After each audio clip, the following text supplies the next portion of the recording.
Pakalbėkime apie dirbtinį intelektą.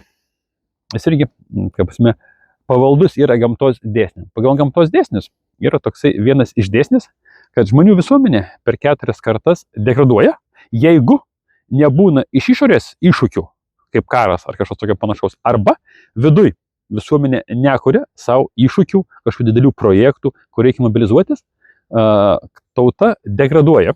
Daugumoje tautų yra posai. Pavyzdžiui, pas olandus yra nuo medinių klumpių iki medinių klumpių 4 kartos, pas arabus nuo kupranagario iki kupranagario, ta prasme, kad kupranagaris, merdėsas kupranagaris irgi 4 kartos.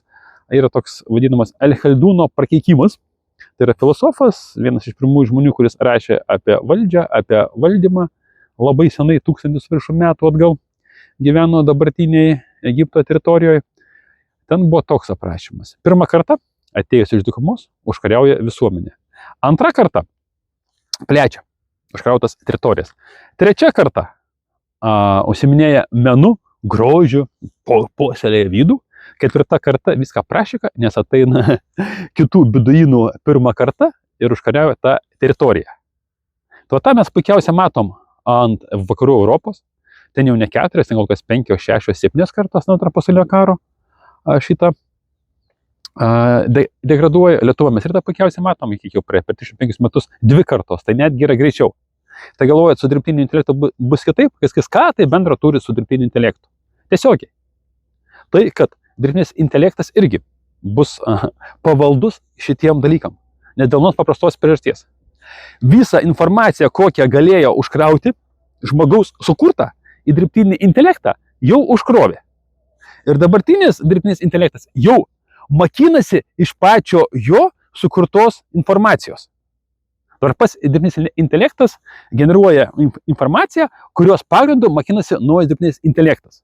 Dabar jau Lietuvoje ir pasaulyje, vakaruose, visur atsirado naujas tikėjimas, ChatGPT tikėjimas. Yra daug žmonių, kuriem dabar ChatGPT tai yra viskas, yra Dievas, mama, tetė, tik tai gal valgyt ne visiems duoda ChatGPT, bet iš esmės tai yra jų Dievas ir jie jam tiki. Bet kas atidžiai naudojate iš ChatGPT, matot, kad jisai labai daug klysta. Prisigalvoja faktų, kokių nors argumentų, su informacija jis dirba taip. Naudotis galima, galbūt naudotis ir yra prasme, bet su labai dideliu kritišku mąstymu. Ir jeigu tu neturi gyvenimiškos patirties ir neturi savo gyvenimo paveikslo, tai tau ChatGPT, tai šitoje vietoje liūdna bus. Ir pasprantat, ChatGPT kūrė informaciją, ant tos sukurtos neturinčios realaus pagrindo informacijos daug kur kūrėsi naujas dirbtiniai intelektai. Tai jie jau, ta prasme, ant melo negali padaryti teisybės. Jis jau daro klaidas. O tai šitoje vietoje klausimas tik tai, kiek reikės tų kartų. 3-4 kartos. Ir labai įdomiai mes stebėsim dirbtinio intelekto degradaciją. Nes senas intelektas jis vis nieko bendro neturi žodžio šitas žodis su tuo dirbtiniu intelektu, nes iki šiol netgi mokslininkai negali prašyti, nėra vieno suvokimo, kas yra intelektas. Taip, šitas dirbtinis intelektas, ta prasme, jis mums pakeitė kažkiek visuomenę ir ta visuomenė keičiasi, ta prasme, specialybių įsidėstymas, bus mažiau reikalingas vairuotojų, ten reikia mažiau tų paprastų elementarių dizainerių, paprastų programerių, tenai nebereikia, taip jis kažką tai daro. Kai kuriuose srityse jis yra labai geras, galbūt net nepakeičiamas. Kaip? Pakeisti viską galima. Bet jisai patogus ir naudingas. Bet tai nėra panacėja, kur dabar įsivaizduoja, čia dabar valdys valstybės, kur tenai. Iš kur Europoje jau yra, Kazachstane yra, jau visa ministerija arba ministras yra dirbtinis intelektas. Bet jie nesupranta. Pavyzdžiui, tas pats, tie patys amerikiečiai priima sprendimus, tas pats Trumpas priima sprendimus pagrįstų ir dirbtinio intelektos, tai visais po šitais logikom ir sprendimais. Bet jie nesupranta, pavyzdžiui, tas pats Trumpas, gal jis supranta, daug dievė, kad jie naudojasi dirbtiniu intelektu, kuris buvo mokinamas Baideno laikotarpiu, kai buvo žalioji energetika, klimato atšilimas, pas jums 70 000 lyčių yra, jūs nežinot, kas valandą jūsų lytis gali keistis.